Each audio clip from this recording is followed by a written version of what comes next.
Buenas tardes a todos y bueno, vamos a dar comienzo a este segundo día con gran alegría, ¿no? Os damos a todos encarnados y desencarnados la bienvenida a este segundo día de celebración de la tercera semana cultural del Centro Espírita León Denis, desde el que a través de las actividades propuestas deseamos confraternizar y abrazarnos con el resto de amigos que se acercan a las mismas. Seamos todos bienvenidos y bien hallados en este centro que es el de todos vosotros. Damos comienzo con una lectura de armonización que correrá a cargo de nuestra amiga, de nuestra compañera Sara. Así que, Sara, adelante cuando quieras.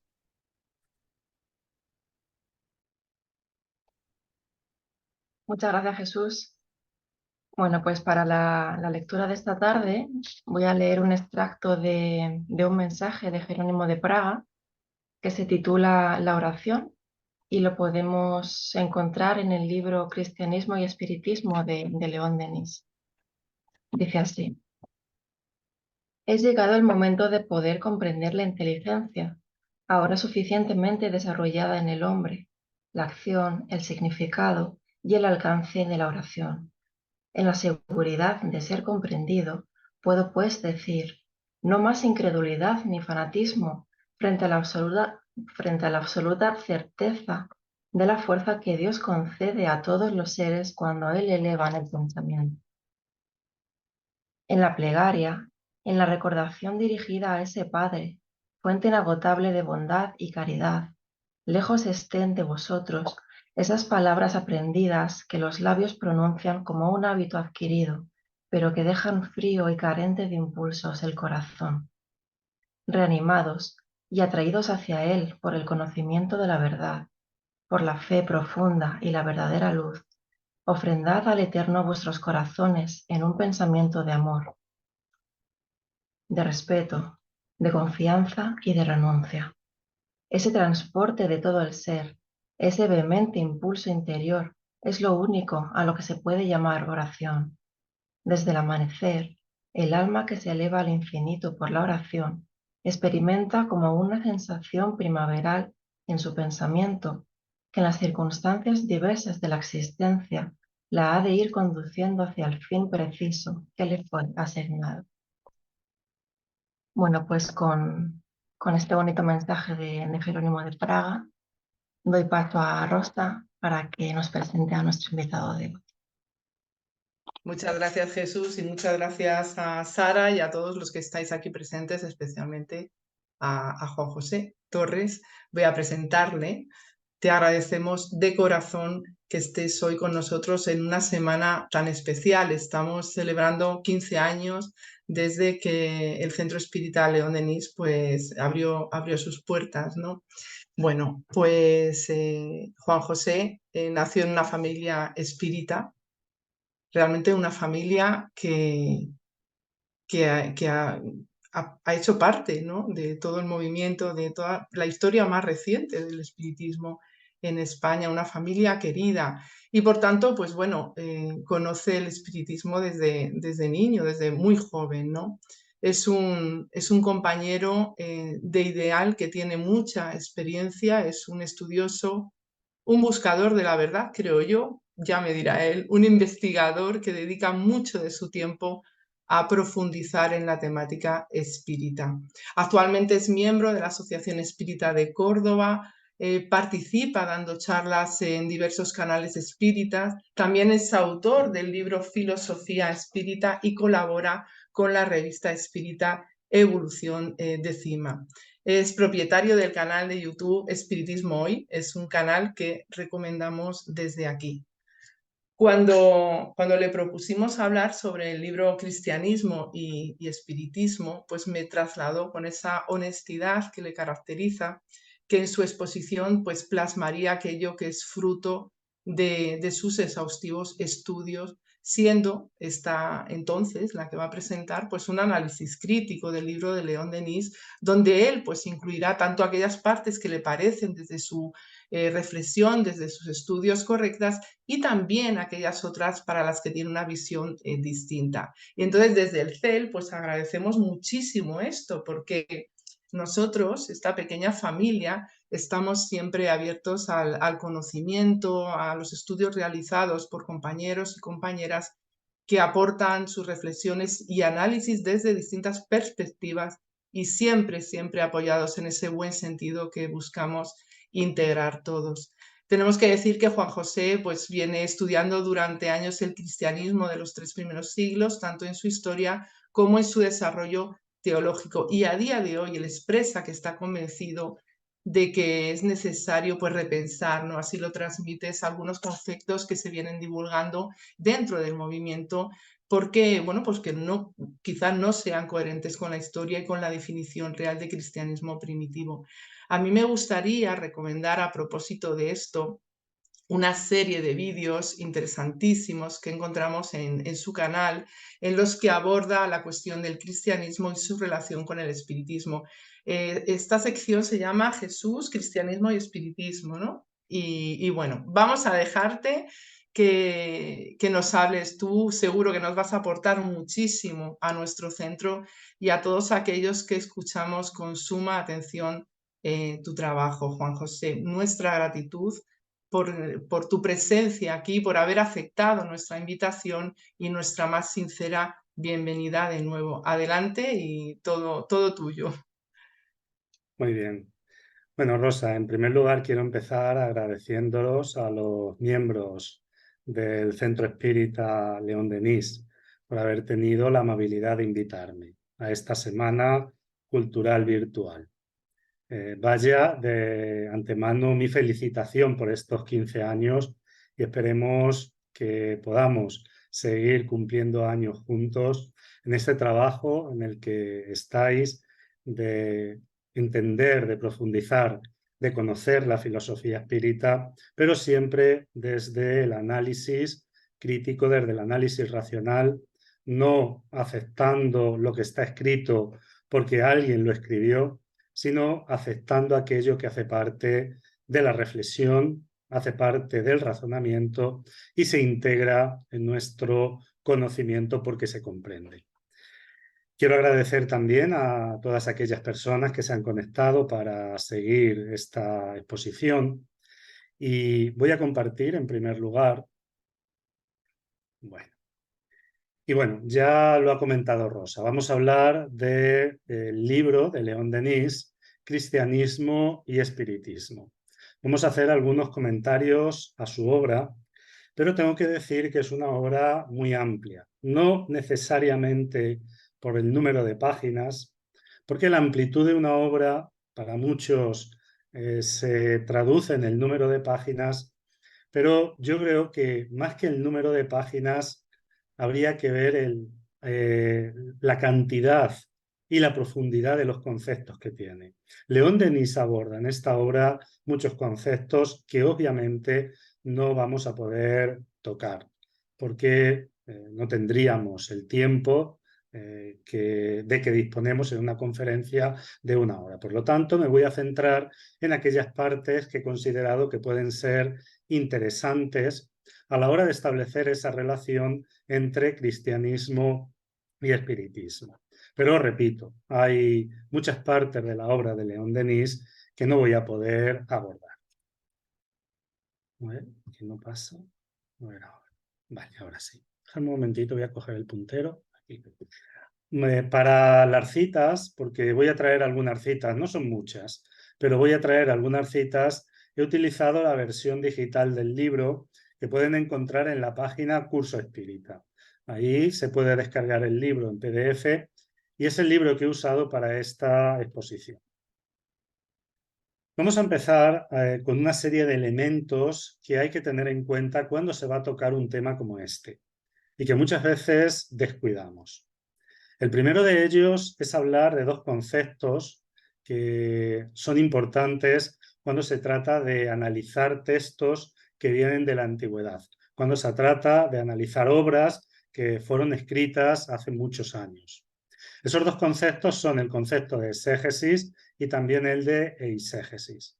Ambos vendrían a tener un equivalente con el concepto de interpretación. Tanto una exégesis como una eisegesis consiste en una interpretación de algo que estamos leyendo, de algo que estamos analizando.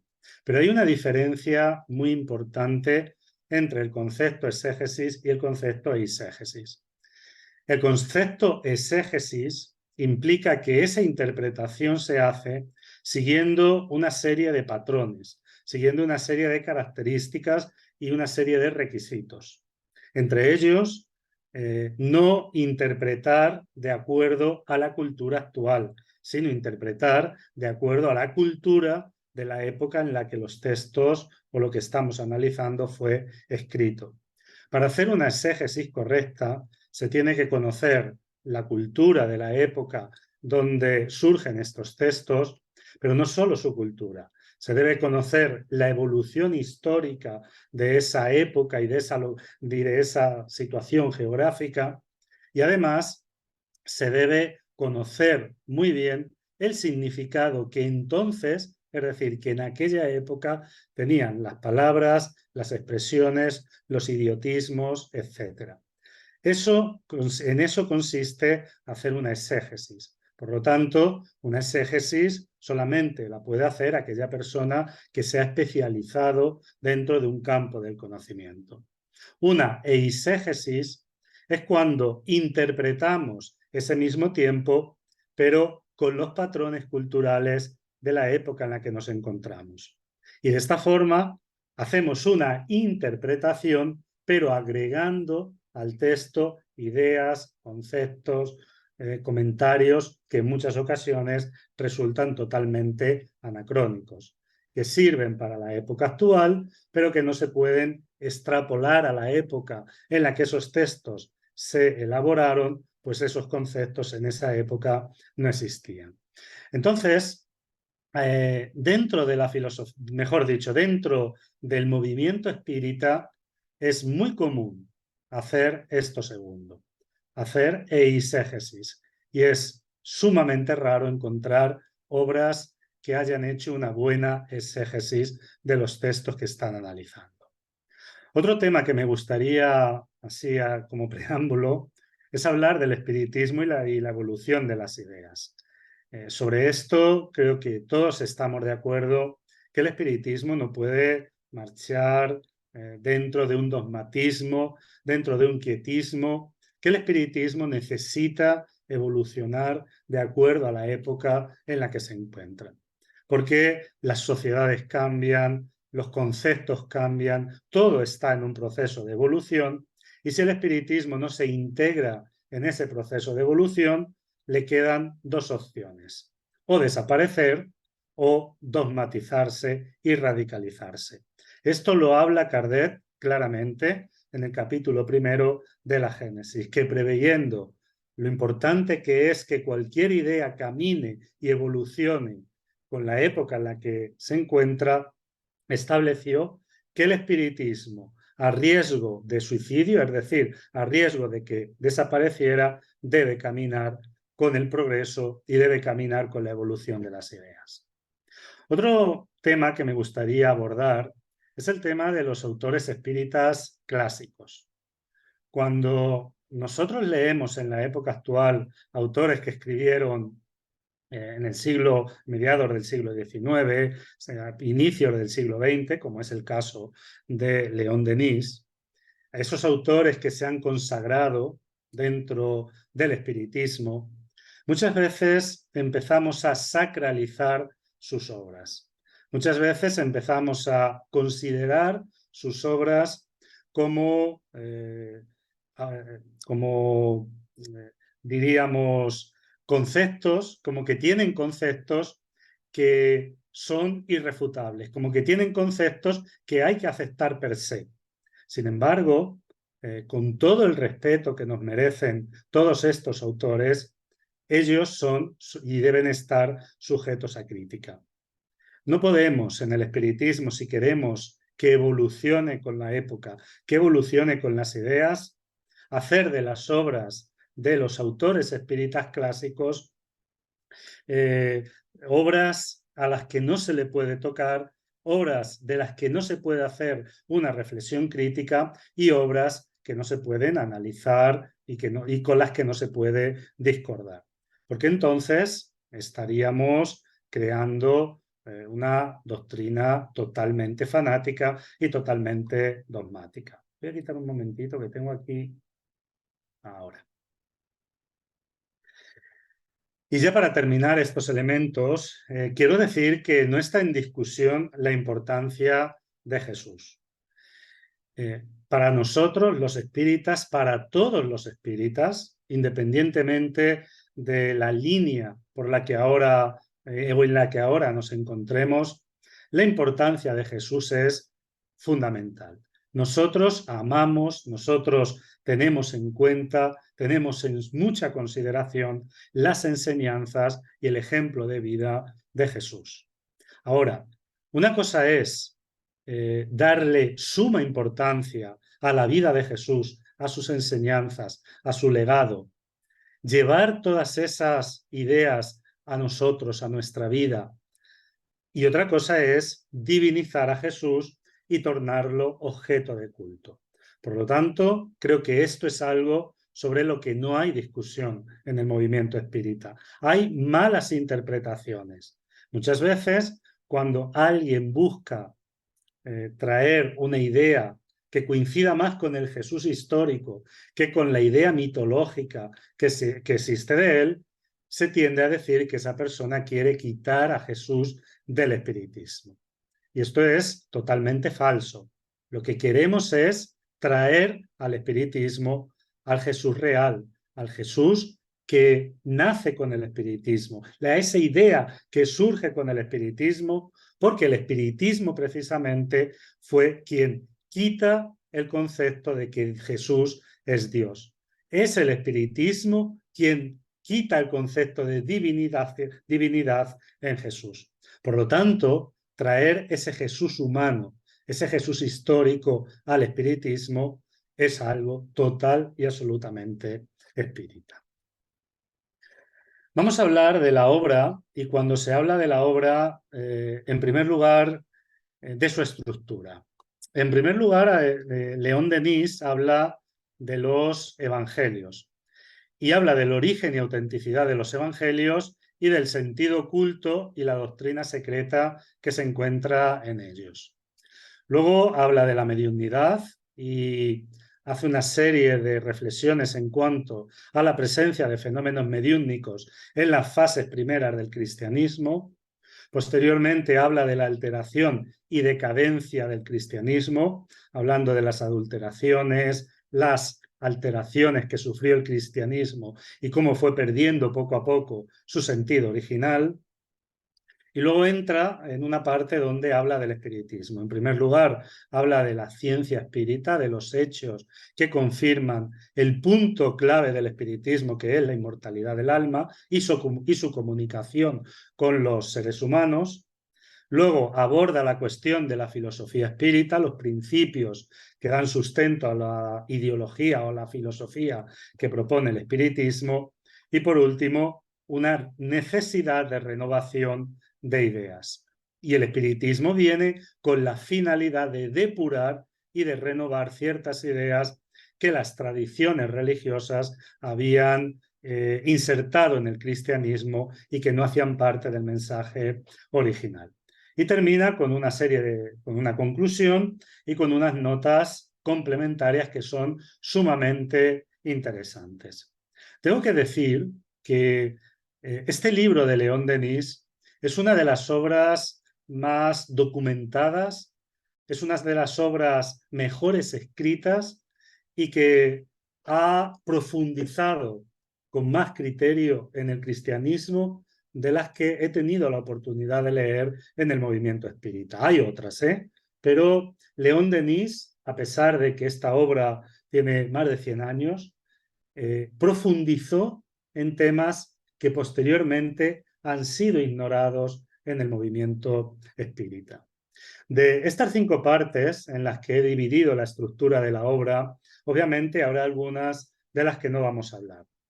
Por ejemplo, la alteración y decadencia del espiritismo que León Denis sitúa ya a partir del 325 con el concilio de Nicea. Bueno, esto ya es algo que pasa después, es algo que ya no hace parte del cristianismo primitivo y no voy a entrar ahí. Y por supuesto, sería redundante hablar sobre los fenómenos que dan sustento a la idea espírita, sería redundante hablar en cuanto a los principios filosóficos de la doctrina espírita, y me voy a centrar principalmente en los evangelios, en la mediunidad y en parte de estas adulteraciones. Bueno, pues vamos a empezar por los evangelios, origen y autenticidad. En primer lugar, la importancia de los evangelios. Este es un tema que León Denis aborda, desde mi punto de vista, con bastante criterio. Son sumamente importantes. Son sumamente importantes porque son los recursos que nosotros tenemos para conocer y comprender el mensaje de Jesús. Son las fuentes primarias, son las fuentes más directas que nosotros tenemos para conocer y para entender quién fue Jesús, y no solo quién fue Jesús, sino qué es lo que enseñó. Todos sabemos, sin embargo, que Jesús no escribió nada. Y esto también es muy importante tenerlo en cuenta. Lo que sabemos de Jesús depende de terceros.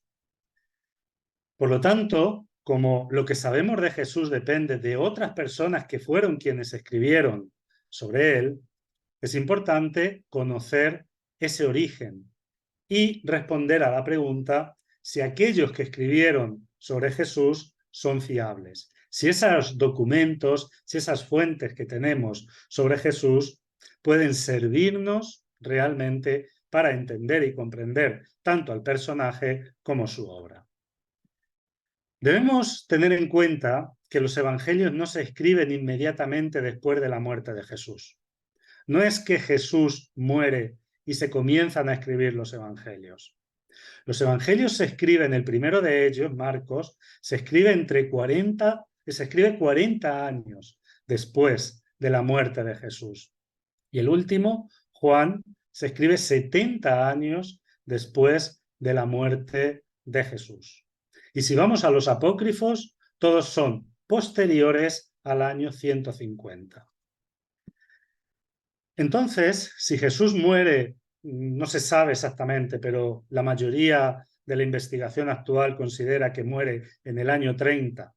Desde el año 30 hasta el año 70, en ese periodo de 40 años, ¿cómo se preservaron esas enseñanzas? Pues bien, esas enseñanzas se preservaron por medio de la tradición oral. Aunque esto no es del todo cierto. Es verdad que hoy se contempla la posibilidad de que existieran documentos pequeños escritos anteriores al año 70 y que esos documentos de alguna forma sirvieron para dar soporte como documentos escritos al primer evangelio. Y luego, por supuesto, toda la tradición oral. Y aquí la pregunta es si la tradición oral garantiza o no la preservación fiel de las enseñanzas. En la página 15 dice León Denis lo siguiente: con Pablo y después de él, nuevas corrientes se forman y surgen doctrinas confusas en el seno de las comunidades cristianas. Sucesivamente, la predestinación y la gracia, la divinidad de Cristo, la caída y la redención, la creencia en Satanás y en el infierno serán lanzados en los espíritus y vendrán a alterar la pureza y la simplicidad de las enseñanzas del Hijo de María. Esta cita de León Denis, este texto, este párrafo de León Denis, a mí me parece sumamente interesante y revelador.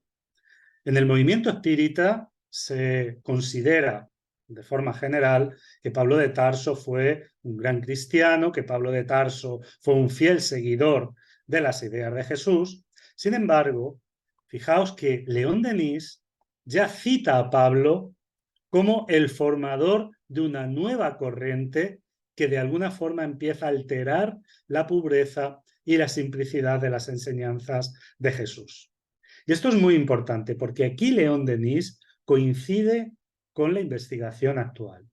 La investigación actual señala a Pablo de Tarso como el primero que empieza a dar un sentido distinto a las enseñanzas de Jesús. Por lo tanto, Pablo de Tarso, que muere, se piensa, aproximadamente en el año 60 y realiza toda su obra, por lo menos su obra epistolar, a partir del año 50, tendríamos que decir que para el año 50, es decir, solo 20 años después de la muerte de Jesús, su mensaje empieza a sufrir influencias que lo desvirtúan. Y esto es muy importante, porque esas influencias que empezaron a desvirtuar el mensaje de Jesús son anteriores a los evangelios. Es decir, cuando nosotros ahora leemos el Nuevo Testamento, tenemos los evangelios y luego tenemos las cartas de Pablo. Pero, bueno, Hechos de los Apóstoles y luego las cartas de Pablo. Pero la realidad, el orden cronológico, no son los evangelios y luego las cartas de Pablo. Son las cartas de Pablo y luego, posteriormente, se escriben los evangelios. Y aquí hay una pregunta obvia. Si los evangelios son posteriores, ¿han recibido esa influencia?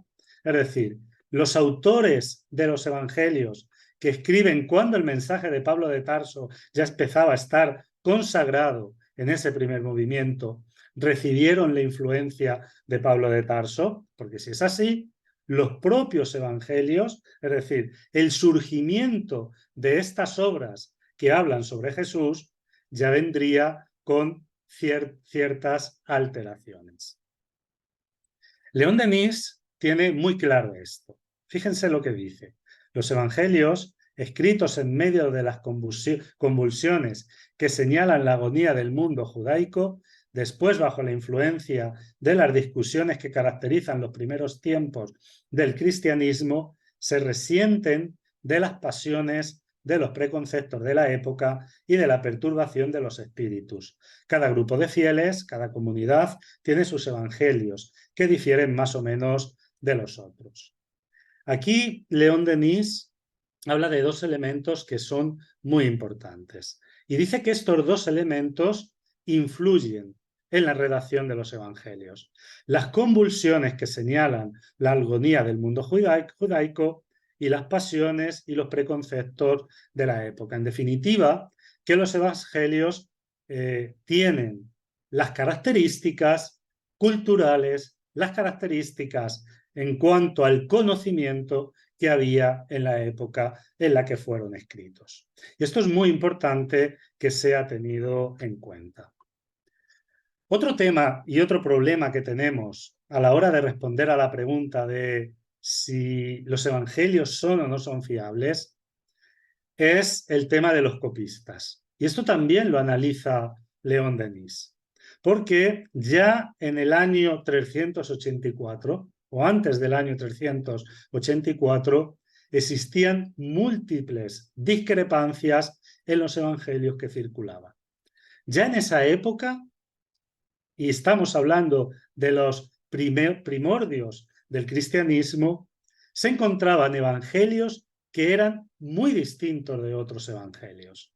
Y aquí León Denis dice, a fin de poner término a esas divergencias de opinión, fijaos, en el mismo momento en que varios concilios acaban de discutir acerca de la naturaleza de Jesús, unos admitiendo, otros rechazando su divinidad, el Papa Dámaso confía a San Jerónimo en el 384 la misión de redactar una traducción latina del Antiguo y del Nuevo Testamento.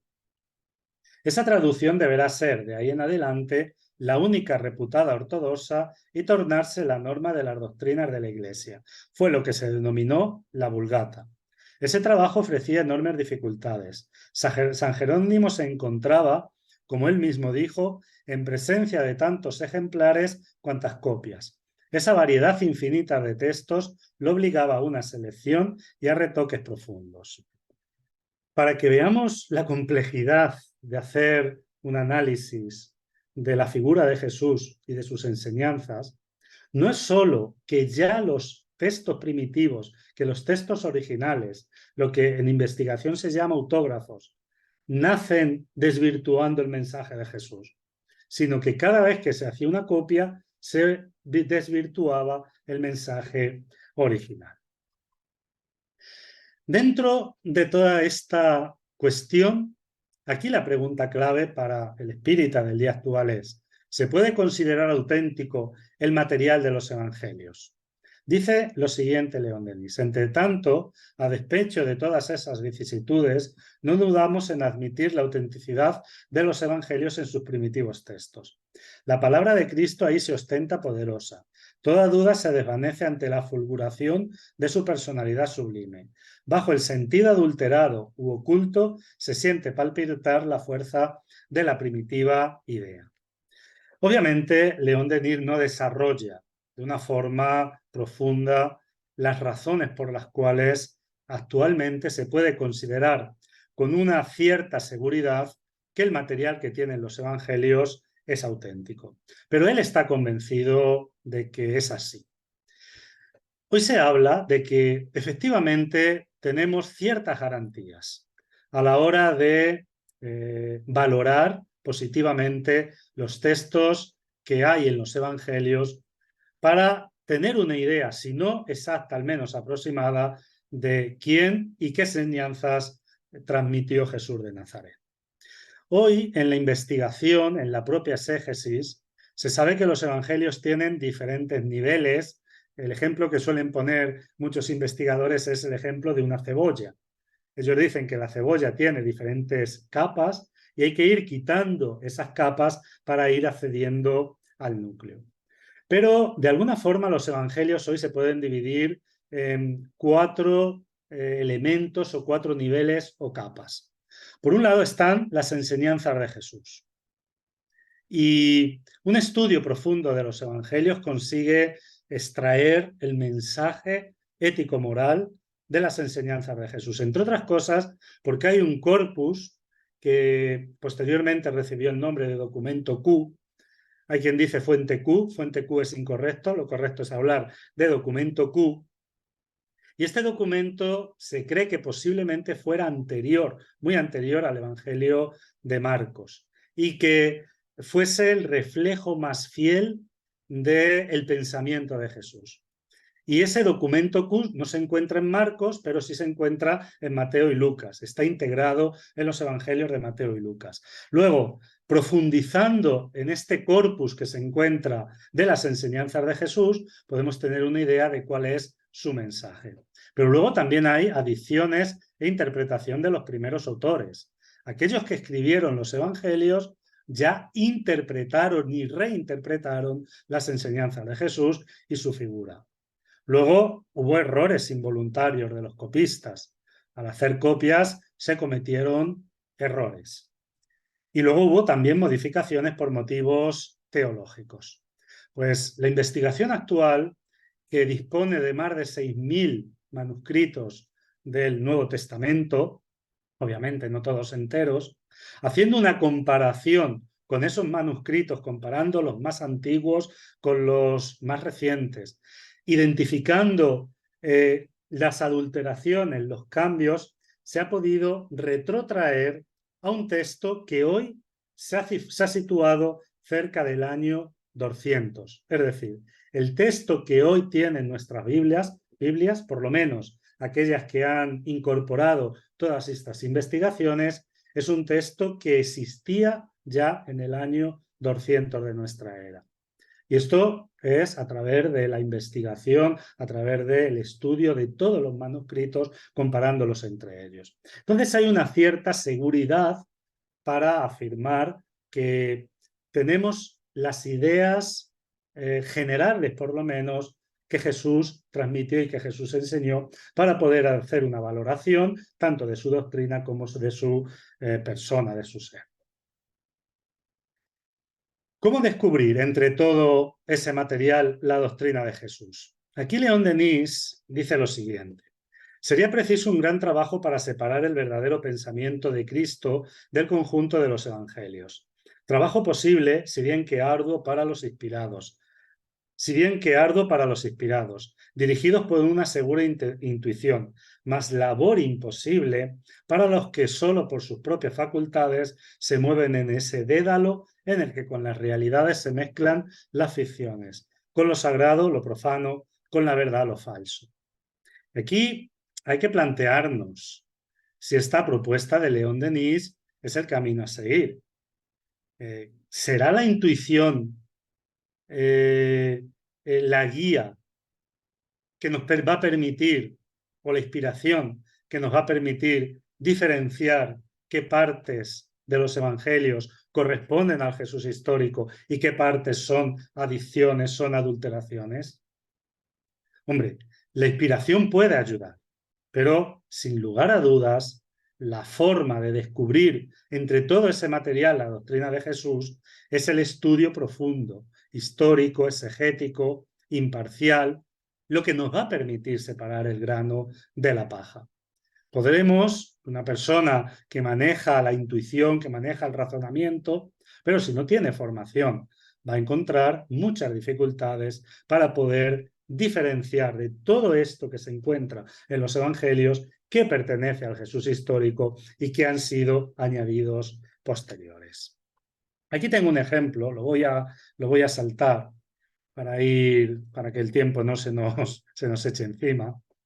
Y ahora vamos a hablar de los evangelios y del sentido oculto y la doctrina secreta. Este es un tema que le gusta mucho a León Denis, no solamente habla de esa doctrina secreta en el cristianismo, en toda su obra. Él tiene una especie de veneración por lo antiguo y, por supuesto, le pasa lo mismo con el cristianismo. La pregunta es obvia. ¿Existe una doctrina secreta en los evangelios?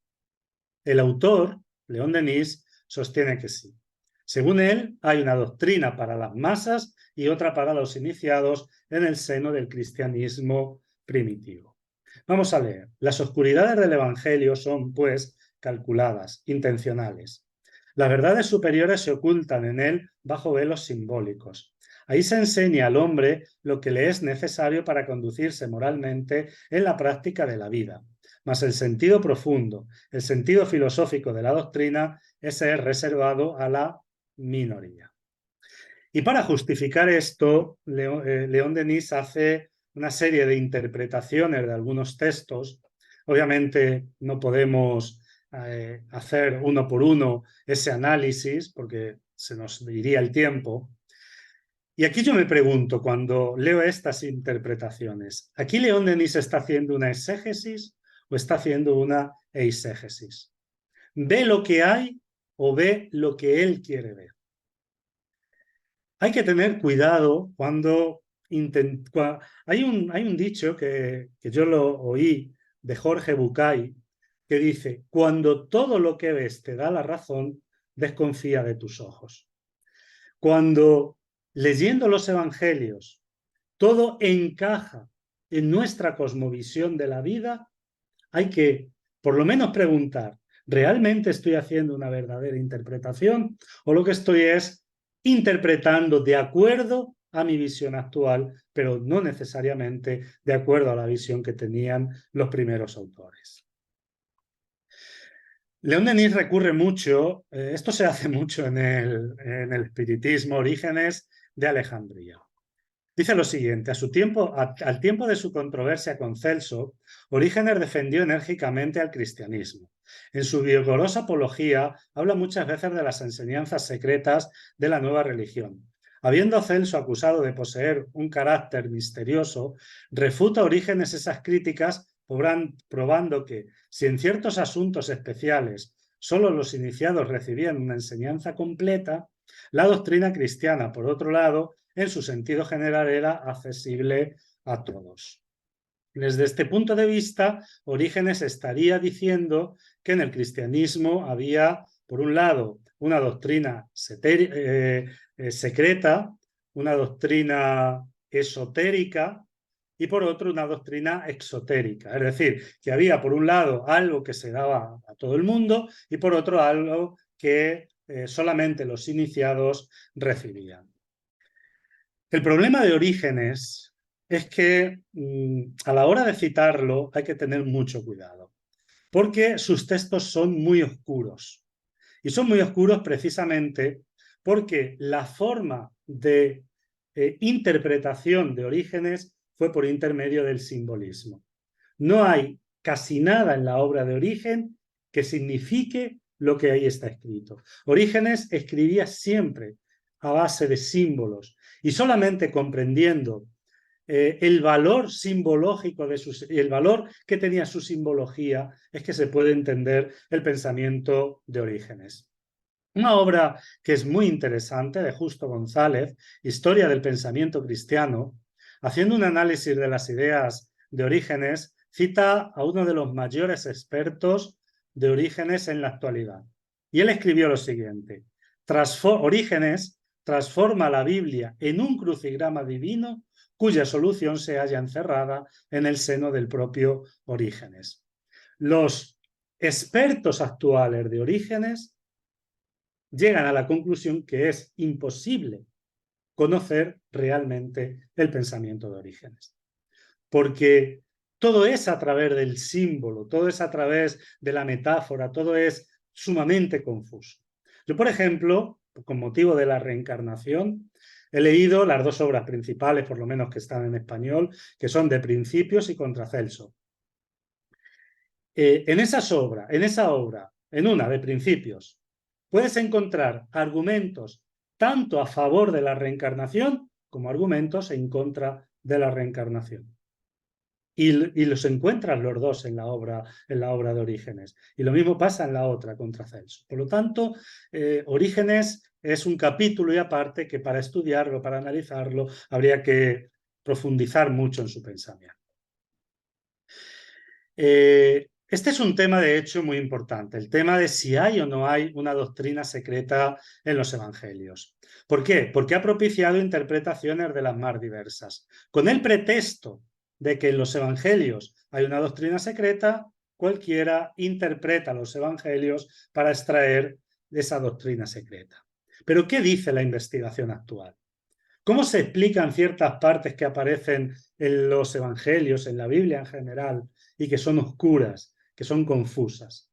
¿Esas partes vienen porque había una doctrina secreta o simplemente son errores? ¿O simplemente es que quienes escribieron estaban equivocados?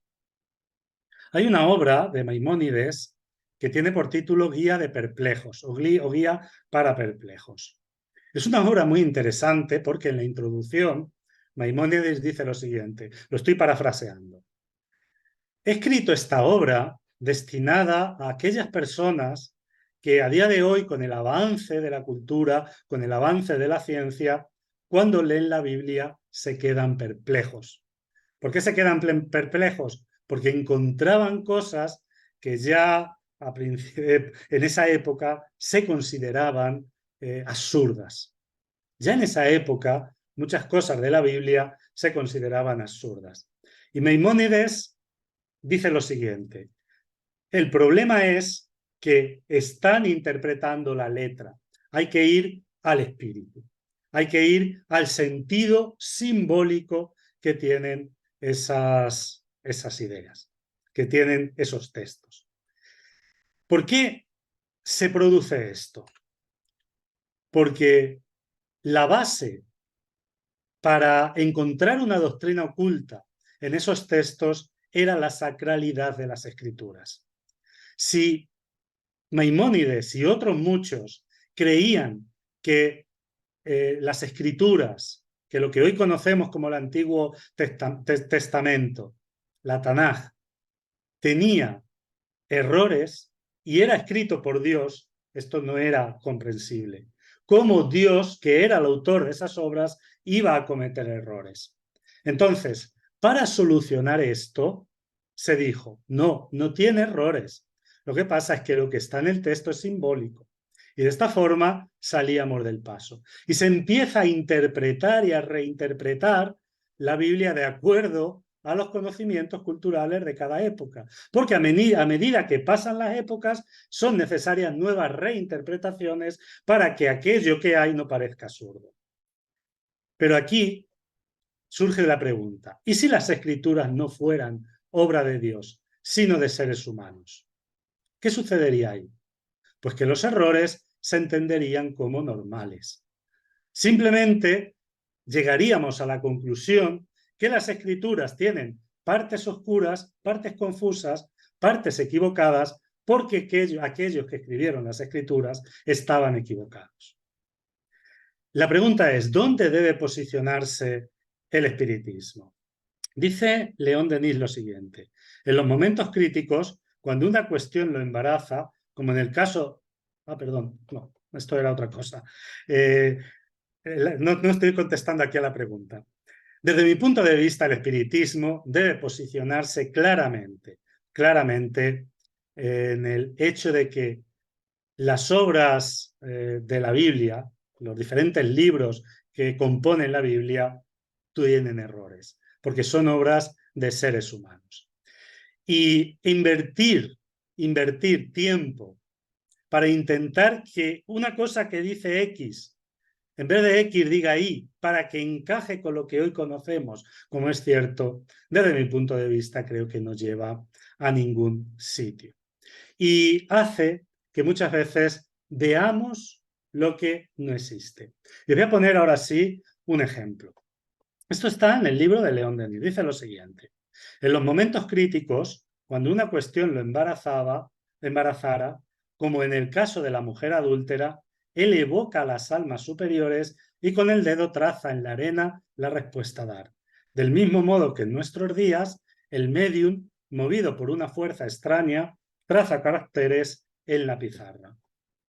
Este es un caso claramente en el que León Denis está viendo en una narración evangélica algo que no existe. Si leemos la narración evangélica, simplemente dice que Jesús se puso a escribir en la tierra. Y León Denis, cuando no hay ninguna base textual para ello, deduce que esa escritura que hacía Jesús en la tierra era porque no tenía muy claro cómo responder y recibió por intermedio de la psicografía la respuesta adecuada. Pero ¿dónde está eso en el texto? ¿Cómo podemos llegar a esa conclusión si eso no está ahí puesto?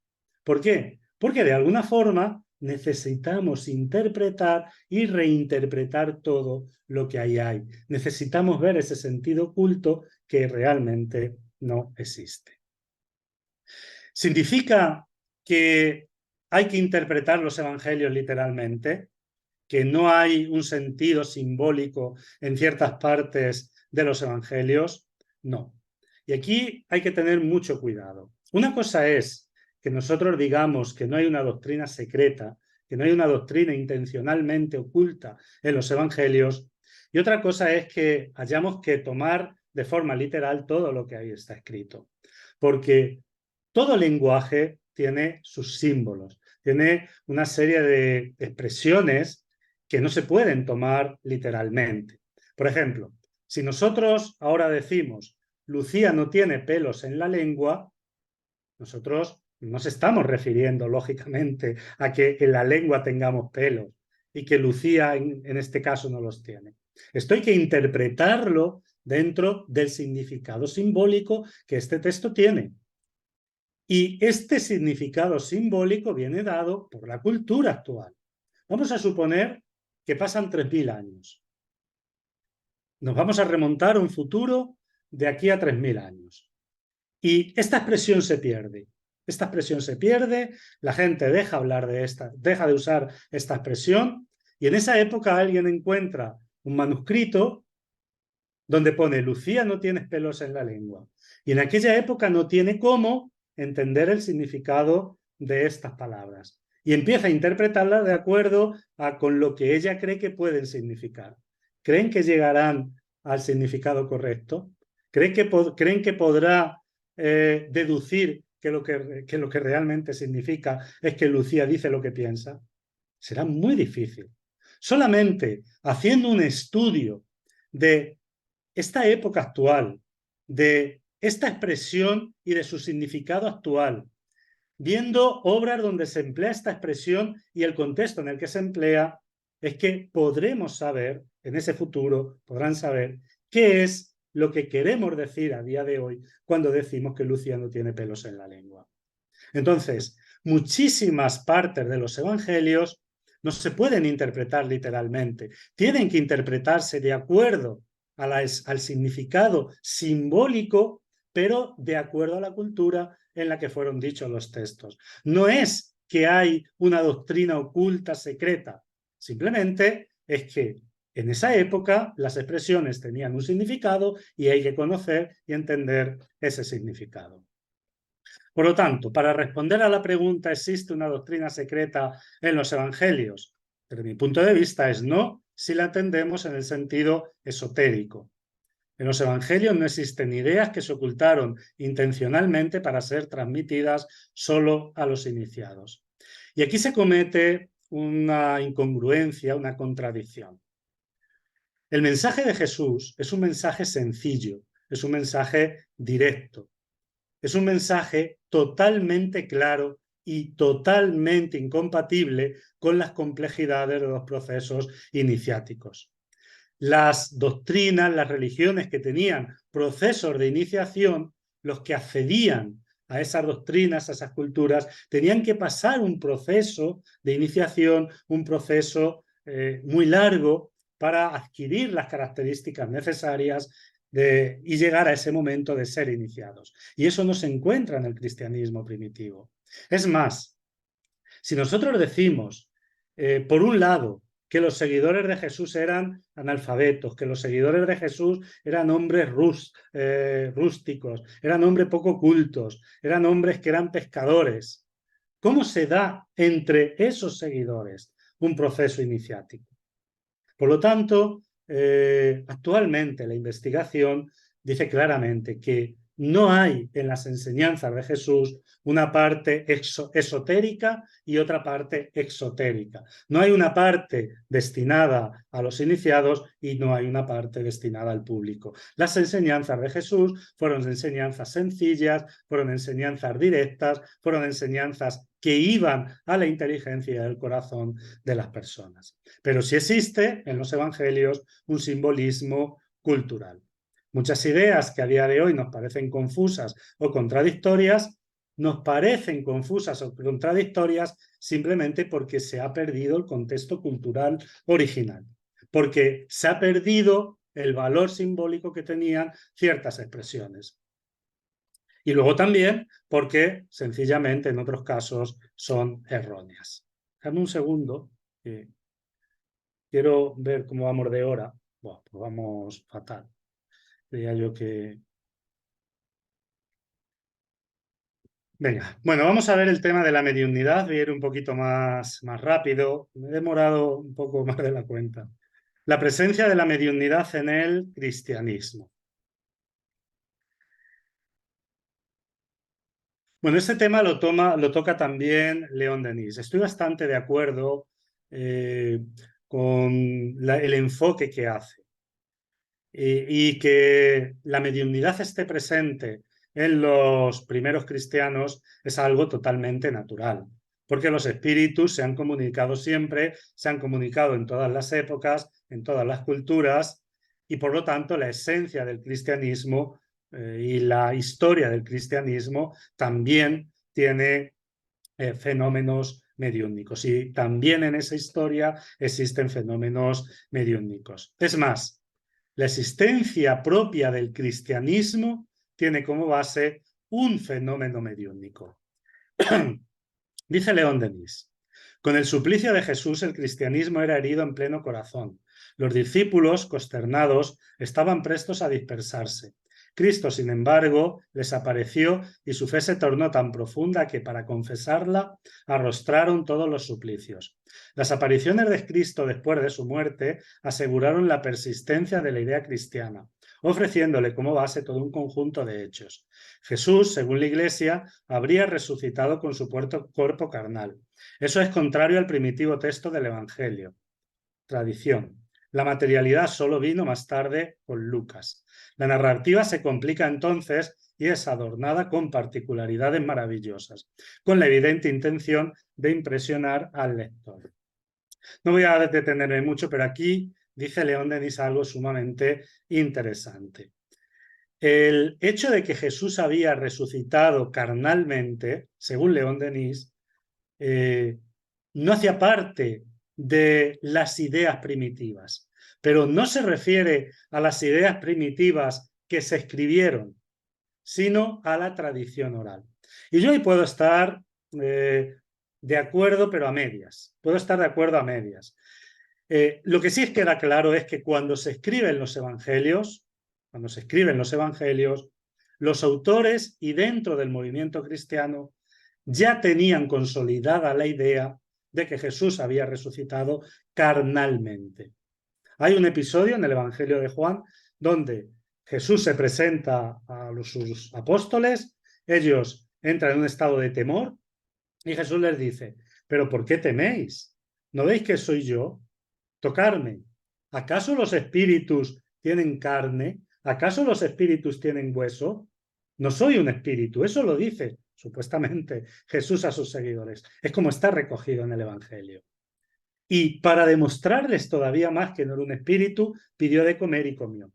Ese texto claramente manifiesta que los seguidores de Jesús que escribieron el Evangelio ya creían que Jesús había resucitado corporalmente, no creían en esa resurrección espiritual que ahora en el espiritismo se ha interpretado. Venga, vamos a seguir. Bueno, en cuanto a la presencia de la mediunidad en el mundo cristiano primitivo, es algo claro, pero no podemos confundir el fenómeno con la comprensión del fenómeno. Los seguidores de Jesús presenciaron fenómenos mediúnicos, pero la comprensión que tuvieron de estos fenómenos mediúnicos fue sumamente limitada. Vamos a seguir. Voy a seguir un poquito. Bueno, esto es un poco lo que he dicho. Vamos a seguir. Bueno, luego vamos a entrar en la parte de los dogmas, la divinidad de Jesús y los sacramentos, que también lo aborda León Denis, creo que también con bastante profundidad. Y bueno, León Denis claramente apunta a que Jesús no es Dios, es la base en la que el cristianismo se fundamenta, que es totalmente desmoronada por el pensamiento espírita.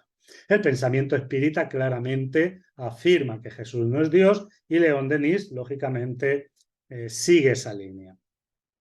Y para ello hay que analizar qué pensaba Jesús de sí mismo, qué pensaban los apóstoles de Jesús y qué pensaron los cristianos primitivos de Jesús. Porque los conceptos son distintos. Obviamente, todo demuestra y todo evidencia que Jesús no se consideró así Dios. León Denis en el libro acude a ciertas citas del Evangelio que claramente apuntan a que Jesús no se vio a sí mismo Dios. Y tampoco lo vieron Dios los apóstoles, los que convivieron directamente con él. En cuanto a los cristianos primitivos, ellos sí empezaron a ver a Jesús Dios, a Jesús como Dios. De hecho, en el año 100 ya había una idea muy consolidada y muy amplia en cuanto a que Jesús era de naturaleza divina. León Denis no profundiza en el origen de esa idea, pero actualmente se sabe que el origen de la idea de divinización de Jesús empieza en Pablo de Tarso. Obviamente esto no podemos desarrollarlo, pero es Pablo de Tarso, para transmitir su mensaje y para consolidar el movimiento cristiano, el que recurre a ciertos conceptos que nos llevan a pensar que él ya empezó ese proceso de divinización de Jesús. Y en el año 100, ese proceso de divinización de Jesús estaba consolidado. Por supuesto, los conceptos de la Trinidad no existían, pero ya estaba consolidado la idea de que Jesús de alguna forma era de naturaleza divina. Aborda León Denis también el tema del pecado original y la redención por la gracia. León Denis hace un análisis racional de esa doctrina y es obvio que esta idea muestra un Dios injusto. León Denis lo dice claramente, que condena a la humanidad por la desobediencia de uno y la salva por la muerte de otro. Esta es la base de la redención por la gracia. Y esto se encuentra también en Pablo de Tarso. Este concepto se desarrolla en Pablo de Tarso. Ya hemos dicho que estamos hablando entre el año 50 y el año 60 de nuestra era. Esto sí lo reconoce León Denis. León Denis dice, según San Pablo, cuya teoría fue adoptada sucesivamente por Agustín, por los reformadores del siglo XVI y más tarde por Hansen, Pascal, etc., el hombre no puede obtener la salvación por sus propias obras, arrastrándolo su naturaleza como invenciblemente lo arrastra al mal. Esa inclinación funesta es el resultado de la caída del primer hombre y de la corrupción que de ella deriva para toda la humanidad, habiéndose tornado la herencia de todos los hijos de Adán. Nuevamente, León Denis entiende muy bien el papel histórico que tiene Pablo de Tarso en la formulación teológica del cristianismo. Y luego aborda el resto de dogmas, la eternidad de las penas, la existencia de Satanás, la resurrección de la carne, el bautismo y la comunión. Y aquí me parece que es magistral. Hace una crítica racional, una crítica magistral de todos estos dogmas. Yo recomiendo leer los argumentos, leer las reflexiones que hace León Denis para refutar desde la lógica del espiritismo cada uno de estos dogmas. Y ya para conclusión, aquí me voy a permitir traer algo un poco también de mi cosecha. Voy a intentar responder a la pregunta de si el espiritismo es el cristianismo redivivo. En los textos de León Denis parece que la respuesta es que sí. De hecho, hay un texto donde lo dice prácticamente de forma textual. Pero me voy a permitir traer una serie de reflexiones, lógicamente van a ser breves, porque creo que esta consideración del cristianismo, del espiritismo como el cristianismo que resurge, el cristianismo que revive, es erróneo. Si tenemos que responder a la pregunta ¿qué es el cristianismo?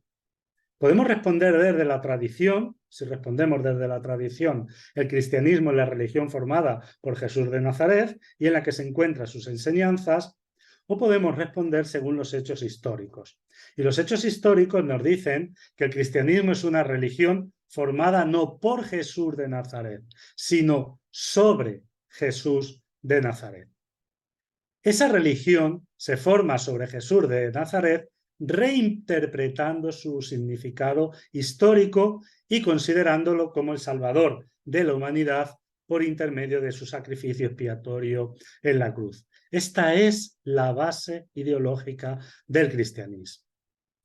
La humanidad está perdida y gracias a que Jesús se entrega en holocausto, en una muerte expiatoria, Jesús rescata todos los pecados de la humanidad y nosotros, gracias a eso, nos podemos salvar. Nuestra salvación es, por lo tanto, resultado de la gracia, el resultado de la muerte en la cruz de Jesús. Entonces tenemos que el cristianismo, desde un punto de vista histórico, es una reinterpretación del papel y de la figura de Jesús. Jesús jamás hubiera suscrito esto, pero el cristianismo toma esto como base. ¿A qué nos lleva esto? A decir que Jesús fue judío, pero no fue cristiano. Y esa afirmación tiene un significado muy profundo. Muchas veces cuando decimos, no, es que Jesús fue judío, no entendemos lo que esto significa y la profundidad de estas palabras. No es que fue judío porque nació en Galilea y Galilea hacía parte de Israel y en Israel era el judaísmo la religión oficial. No por esto, no era por esto. Jesús fue judío porque, siendo judío, participó de la cultura y de las creencias de su época. Hay un texto que está en Mateo, en el capítulo 5, versículos 17 a 19, voy a leer solo un poquito para no alargar esto mucho, donde dice Jesús, no penséis que he venido a abolir la ley y los profetas, no he venido a abolir, sino a dar cumplimiento. Hay muchos textos que demuestran que Jesús es judío, pero este es que es sumamente claro. Dice Jesús, no he venido a abolir la ley y los profetas. ¿Qué significa la ley y los profetas? En la época de Jesús actualmente se dividen en 3 libros en los que se compone el Antiguo Testamento, 3 bloques de libros. Pero en la época de Jesús toda esta división todavía no era clara y se pensaba que todo el Tanaj, es decir, lo que hoy designamos con el nombre del Antiguo Testamento, estaba dividido en ley, que eran los 5 libros atribuidos a Moisés, y los profetas, que era el resto de libros en los que se componía el Tanaj. Cuando Jesús dice, no he venido a abolir la ley y los profetas, está diciendo, no he venido a abolir las escrituras del pueblo judío. Entonces, esto sitúa claramente a Jesús como un judío coherente con las enseñanzas del judaísmo de su época. Y los seguidores de Jesús también fueron judíos. Y esto se explica claramente con el conflicto de Pablo de Tarso, que dio lugar a lo que se designa hoy como el primer concilio, el concilio de Jerusalén, que se celebra en el año 50. ¿Qué pasa ahí? Los seguidores de Jesús que se asentaron en Jerusalén eran los que tenían la comunidad cristiana primitiva, la primera comunidad cristiana.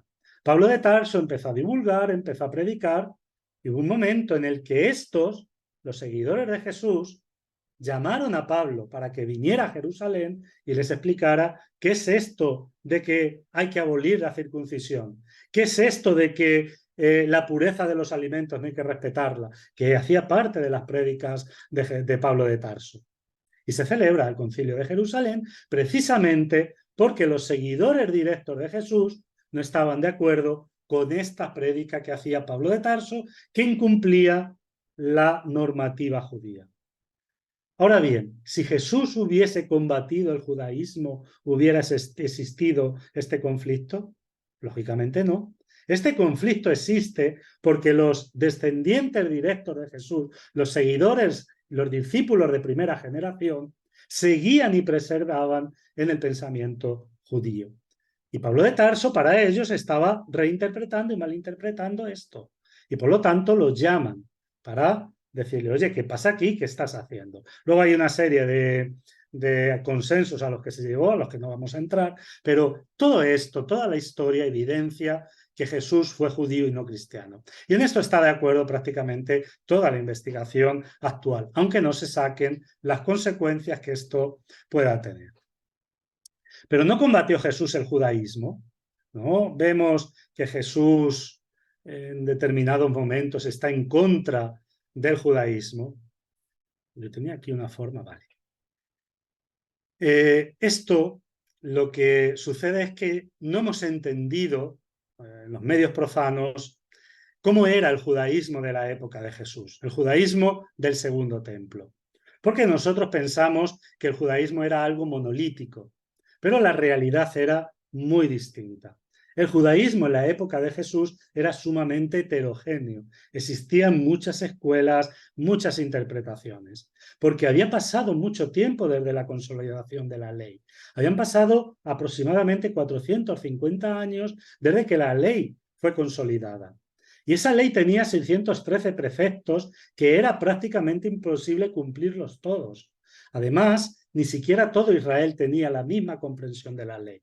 Una persona que vivía en Judea tenía una comprensión de la ley muy distinta de otra persona que vivía en Galilea. Pero es que además había conceptos y preceptos que se solapaban unos a otros. Si cumplías uno, dejabas de cumplir otro. Por lo tanto, el tema de la ley era algo sumamente complejo. Y ahí surge una figura, que es la figura del rabí. En el judaísmo del Segundo Templo, en la época de Jesús, los rabí tenían la tarea de interpretar la ley para determinar, en esos casos donde los preceptos se solapaban o donde era imposible practicar todos los preceptos, qué preceptos prevalecían unos sobre otros.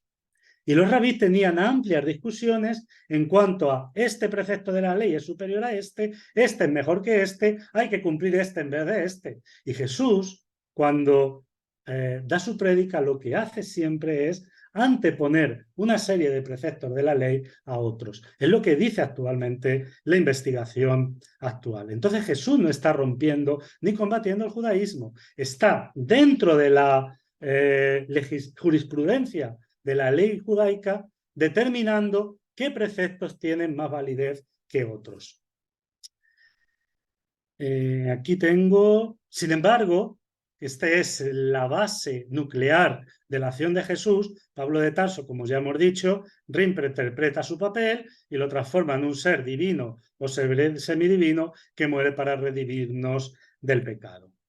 Las ideas fundamentales del cristianismo, he ido un poquito rápido ya al final para no quedarme sin tiempo, son las siguientes. Jesús resucitó corporalmente. Esta es una idea fundamental del cristianismo. Muerte vicaria de Jesús, esto sería la salvación por la gracia. La divinidad de Jesús, Jesús es Dios. Rituales simbólicos como el bautismo y la Eucaristía y jerarquías eclesiásticas con poderes. Si nosotros hacemos un análisis de la época en la que estos conceptos empiezan a surgir y empiezan a ir asentándose, todos ellos son en lo que hoy conocemos como el periodo del cristianismo primitivo. Todos estos se dan, no sé si el último, pero todos estos se dan antes del año 100. Y en el año 150 ya hay jerarquías eclesiásticas, ya hay obispos. Entonces, cuando nosotros decimos que el espiritismo es el cristianismo redivivo, ¿a qué nos estamos refiriendo? Porque si nos referimos a Jesús, Jesús no es cristiano. Si nos referimos al cristianismo, el cristianismo tiene una serie de preceptos que no hacen parte de la idea del espiritismo. Entonces, ¿a qué nos estamos refiriendo? Digamos, por lo tanto, que la propuesta del espiritismo es dar una explicación a las enseñanzas morales de Jesús. El espiritismo no revive un cristianismo que ya nace con ideas que le son totalmente ajenas. El espiritismo explica las enseñanzas morales de Jesús y las explica de acuerdo a sus bases filosóficas, porque esas enseñanzas morales de Jesús, el concepto de Dios que da el espiritismo, la inmortalidad del alma, la reencarnación, la evolución constante, etcétera, permiten una más profunda comprensión de ese mensaje moral de Jesús que sin esas enseñanzas. Entonces el espiritismo lo que hace es que profundiza de acuerdo con sus conceptos las enseñanzas morales de Jesús. El espiritismo no revive nada, el espiritismo explica, el espiritismo da un contexto actual a esas enseñanzas. Por lo tanto, ya para terminar, decir que Jesús lo que hace es que sienta las bases de una ética universal y para ello utiliza la moral judía, que era la moral de su pueblo. De la moral judía, Jesús saca aquellos preceptos que son universales, profundiza en esa moral y la lleva a sus más amplias consecuencias. Ese es el papel que tuvo Jesús en la historia de la humanidad. Él nace en una época, en una región determinada, y utilizando los recursos, la moral, la cultura de esa época, consigue crear un cuerpo ético-moral que de alguna forma es universal, que de alguna forma es aplicable a todos los pueblos, porque está basada en la ley del amor, está basada en la ley de la solidaridad, está basada en la ley de la igualdad. Por lo tanto, ver desde este punto de vista a Jesús de ninguna forma menoscaba su papel histórico ni menoscaba su figura. Todo lo contrario. Esta idea de Jesús lo enaltece porque lo humaniza y humanizándolo le da más importancia al trabajo que como ser humano que es hizo. Ahora, si consideramos ese Jesús semidios, ese Jesús que incluso en ciertos círculos ni siquiera encarnó, fue una aparición, lógicamente ese Jesús no puede nunca caber en el espiritismo. Voy a dejar ya el tema. No sé si hay comentarios, no sé si hay alguna apreciación. Bueno, lo primero, darte las gracias por esta excelente conferencia. Sé que el tiempo se queda muy corto porque todo lo que nos traías era interesantísimo y daba para mucho más, pero así tenemos una excusa para invitarte otro día y también siempre para invitar a que te escuchen, ¿no? En las conferencias que das por muchos lugares y en tu canal. ¿Hay alguna pregunta? Ahora la pasaremos. pero según te escucho siempre, ¿no? Cuando yo te escucho, la sensación que tengo es lo que has dicho al principio, ¿no? Integrarse en ese proceso de evolución es ahora una gran necesidad en el movimiento espírita. Realmente pienso que todo este estudio es necesario para todos nosotros, ¿no? A lo mejor no llegamos a esta profundidad, pero necesitamos escucharlo. Los espíritus que ya estamos aquí, los espíritus que vienen, ya llevan su proceso evolutivo, ya llevan su pensar, su repensar. Y hay cuestiones, hay fórmulas que efectivamente ya no valen. Una idea falsa, ¿no? Puede engañar, puede equivocar durante mucho tiempo. Y Kardec propone, el espiritismo propone, ¿no? Ese espíritu crítico, ese buscar. Siento a veces, ¿no? en el propio movimiento espírita, como parece como que nos da miedo decir, oye, que nos estamos equivocando, o esto no es así, lo que yo antes pensaba o había escuchado me llevaba por una línea. Ahora veo que no es así, no pasa nada por efectivamente escuchar estos estudios, hacerse estos planteamientos, y no pasa nada por tener ese estudio crítico, ese propio pensar y ese propio sentir, y decir, bueno, pues vamos a, no todo lo que se ha dicho puede ser aceptado porque se ha dicho quien sea, ¿no? Tenemos que tener cada uno esta capacidad, ¿no? De razonar y de atender, ¿no? A los estudios que hay. Yo te agradezco infinitamente tu conferencia de hoy. Todo el mundo lo está poniendo. Vamos a pasar, no quiero quitar más tiempo, pero vamos a pasar alguna pregunta a nuestra compañera Maite para que nos traslade alguna pregunta de las personas que están aquí con nosotros, y agradeciendo muchísimo su compañía en este que es su centro, el de todos los que estáis aquí. De nuevo, gracias, y paso a Maite. Juanjo. Bueno, pues si tenemos alguna pregunta, bueno, lo primero de todo, darte las gracias porque ha sido muy esclarecedor, muy interesante, y en el chat lo pone, todo el mundo pone que ha sido fantástica y que, bueno, pues que esperamos más charlas tuyas. Entonces, una de las preguntas nos dice, ¿se podría decir que Jesús fue un maestro de la ley que trató de acercar la compleja ley judía al pueblo sencillo? Nos hace esta pregunta alguien desde Valdepeñas. Hemos comentado en parte también este tema, ¿no? Sí podría ser un resumen. Claro, es que lo que hemos comentado, ¿no? La ley judía era sumamente compleja. Había tantos y tantos matices a tener en cuenta que llegaba un momento que no se sabía qué era lo que había que hacer, qué era lo que no había que hacer.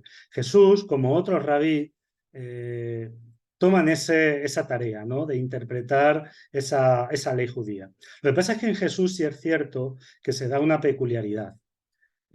Muchos entraban en temas de casuística, en temas de cosas, en pormenores, en minucias de la ley, y Jesús quizás destacó de todos ellos, y es seguro que destacó de todos ellos, es que fue a las partes esenciales, fue a la parte ético-moral. Esa es realmente el aporte, sobre todo, que hace Jesús como rabí judío. Cuando interpreta la ley, prácticamente no se acuerda, prácticamente no toca esos temas secundarios. Pero cuando se trata del tema del amor al prójimo, del perdón a los enemigos, etcétera, todo esto para Jesús es lo importante, es lo nuclear de la ley judía. Entonces, sí, respondiendo a la pregunta, sí, y además de acercarla al pueblo sencillo, al pueblo general, traer aquella parte que hace referencia a la ética, al comportamiento, que para Jesús era lo realmente importante de la ley judía. Muy bien, pues tenemos otra. Rosy, si quieres hacerla tú. A ver.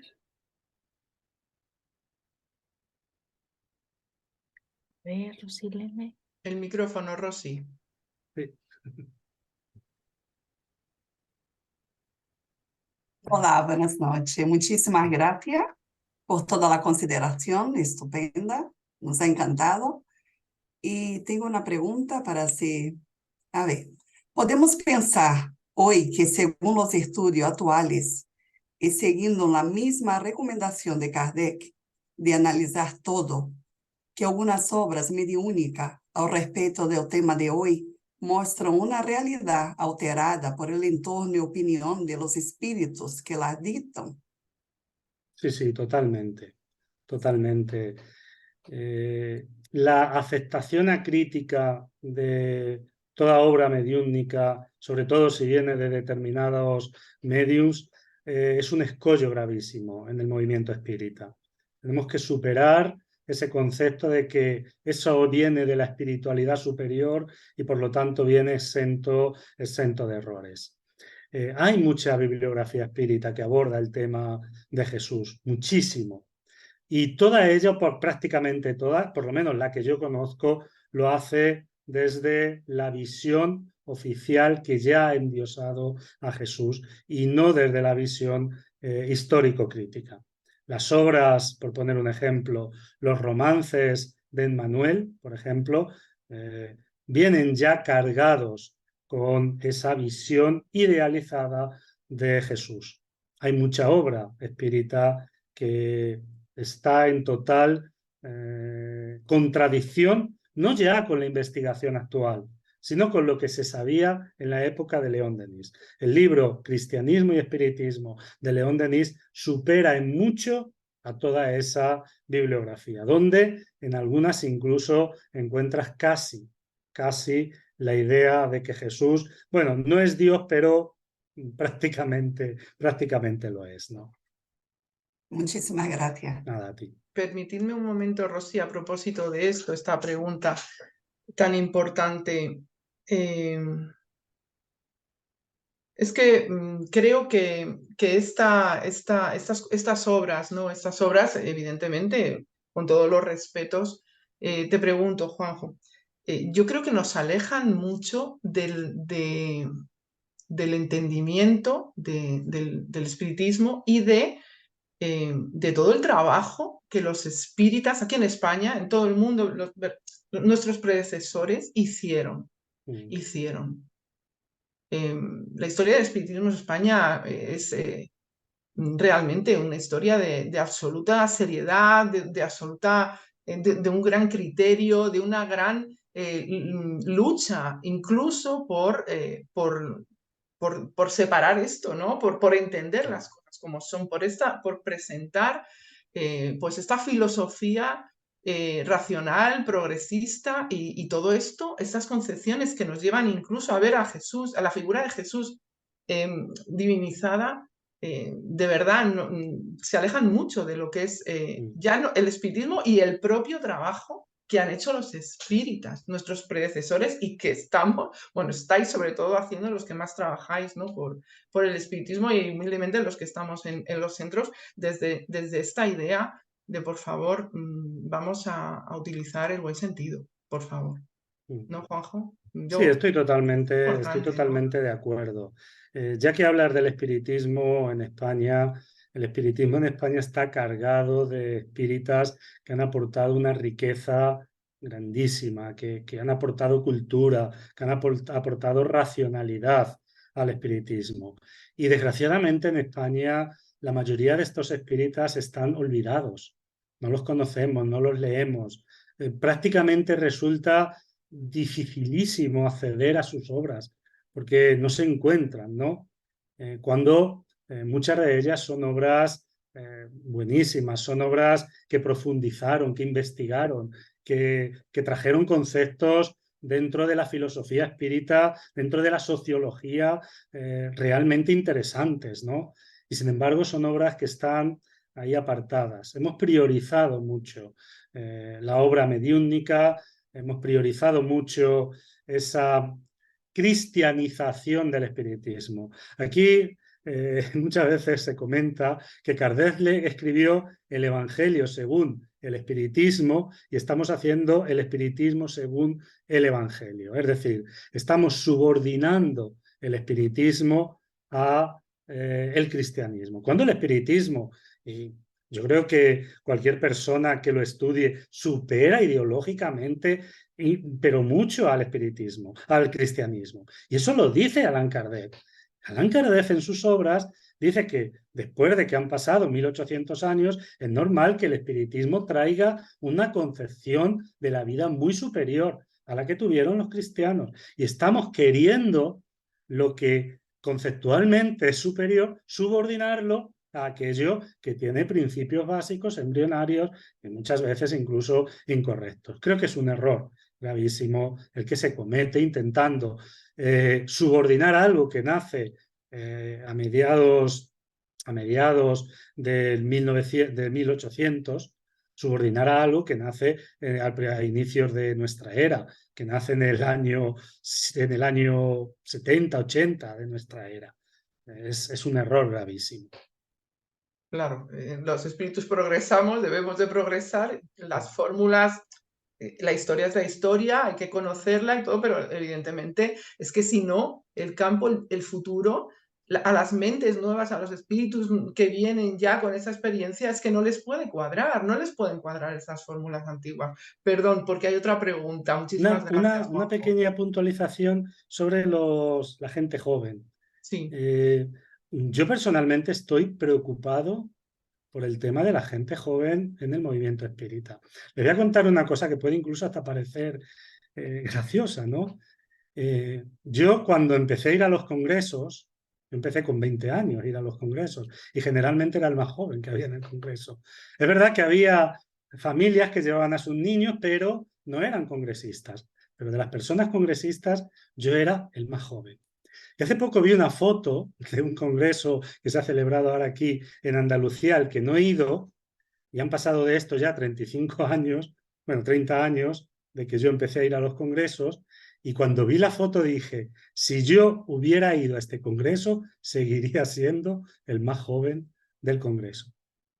Hay una escasez de personas jóvenes. El mensaje tiene que adaptarse a la época actual para que la gente joven, para que la juventud vean el espiritismo algo interesante. Pero claro, si lo que tenemos es un catolicismo, básicamente, con espíritus, y seguimos hablando de nuestra Madre Santísima, como en muchas obras de origen mediúnico se dice, pues esto, sinceramente, es muy difícil que a las nuevas generaciones les llegue. Totalmente de acuerdo. Hay otra pregunta, por favor, ¿podéis pasarla? Sí, mira, tenemos una pregunta que dice, ¿algún día el ser humano, a través del estudio profundo y de la comunicación con el plano espiritual, llegará a saber toda la verdad sobre el auténtico mensaje de Jesús y su verdadero significado? Pues no lo sé, sinceramente. No sé si algún día podremos saber. Lo que puedo decir es que con los documentos que se tienen ahora, con la investigación y los elementos que el ser humano tiene para investigar actualmente, es muy difícil acceder ya a entender completamente tanto todas las enseñanzas completas de Jesús como su significado histórico. Porque ya se ha buscado mucho, ya prácticamente toda la zona, la arqueología ya ha removido toda la zona y es casi imposible que puedan aparecer nuevos documentos que puedan darnos una visión más amplia de la que actualmente tenemos. Y con lo que actualmente tenemos, ya lo he comentado, ¿no? Lo máximo que nos podemos retrotraer es al año 200 de nuestra era. Ya podemos tener una cierta seguridad de lo que había escrito en el año 200 de nuestra era. Claro, si ya hablamos del plano espiritual, yo no sé si en el plano espiritual puede haber recursos para poder acceder a esa época y poder conocer ya de alguna forma esa información. No lo sé, espero que sí, ¿no? Espero que sí, pero sinceramente no sé si eso sea o no sea posible. Muchísimas gracias. Nada, vosotros. Bueno, tenemos una pregunta en el chat. ¿Se podría decir que actualmente el espiritismo tiene mucho de sincretismo con la religión católica? Yo estoy convencido. Obviamente no hay tiempo, pero hay razones históricas. Hay razones históricas para entender esa conexión que hay entre el espiritismo y ciertos dogmas que hacen parte del catolicismo. Pero obviamente cuando en muchos libros espíritas siguen hablando de la gracia, o cuando en muchos libros espíritas siguen hablando de nuestra Madre Santísima, o hace poco vi un vídeo sobre recibamos los dones de Cristo. Todo eso es una evocación clara al catolicismo. También debemos reconocer, y yo creo que aquí debemos ser justos, que en algunas partes, lógicamente ni siquiera, no llegando a lo que hay ahora, ¿no? Pero en algunas partes Kardec también se dejó influir por la cultura de su época, se dejó influir por las tradiciones de su época. Este miércoles nosotros tuvimos una reunión y estamos terminando el libro de los espíritus. En el libro de los espíritus, en la pregunta 1010, 1009, 1011, por ahí, hay una supuesta comunicación de Pablo de Tarso, y estoy hablando del libro de los espíritus, donde se refiere a Jesús como el hombre Dios. Y lo dice textualmente. Y está en el libro de los espíritus. Es decir, todos nosotros somos herederos de nuestra cultura. Y también Allan Kardec, los espíritus que codificaron la obra de la codificación fueron herederos de esa cultura. Y claro, nos toca ir superando esos prejuicios, esos preconceptos que todavía. Y esto no desmerece en nada el trabajo magnífico que hace Allan Kardec o que hizo León Denis o que otros muchos han hecho. Pero el espiritismo nace con un residuo todavía cultural de la religión oficial de nuestra cultura. Por lo tanto, sí, luego pasa es que eso luego se ha incrementado mucho. Luego esto se ha disparado hasta, hasta llegar a cosas que ya serían inconcebibles en el pensamiento de Kardec o en el pensamiento de León Denis. Muchísimas gracias. Nada, a vosotras. Bueno, muchísimas gracias, Juan José. Yo creo que ya vamos a terminar aquí porque, bueno, de verdad que quiero comentar esto que has dicho, ¿no? Al final, todos estamos influenciados de alguna manera por donde nos hemos criado, por el entorno, por la educación, pero también que esto es algo lógico, efectivamente, que arde los espíritus, pero hay otra parte, ¿no? Que tenemos muchos potenciales para ir descubriendo pues todo aquello que nos va despojando de todas estas influencias y evidentemente tenemos libre albedrío, ¿no? Pero cuando ya se deja paso a cuestiones que equivocan, a cuestiones que llevan por caminos que de verdad que son, cada uno somos muy libres de cogerlos, pero que se escapan mucho a la razón y a la lógica, pues hay que ser honestos y decir, bueno, voy a recular un poco, como se dice aquí, ¿no? O no pasa nada, no pasa nada. Bueno, voy a pasar a Marta, que ya nos va a despedir y yo os agradezco infinitamente pues vuestra presencia y a ti, Juanjo, pues te convido para otro momento también. Claro que sí. Muchas gracias a vosotras y a vosotros. Adelante, Marta. Gracias. Pues vamos a despedir estos 2 días, ¿no? De celebración del aniversario de nuestra casa espírita, de estos 15 años de andadura de nuestro centro León Denis. Y damos las gracias a Juan José Torres por esta tarde. También, aunque no esté aquí, damos las gracias a Charles por la charla que nos dio ayer. Todo sobre nuestro querido León Denis.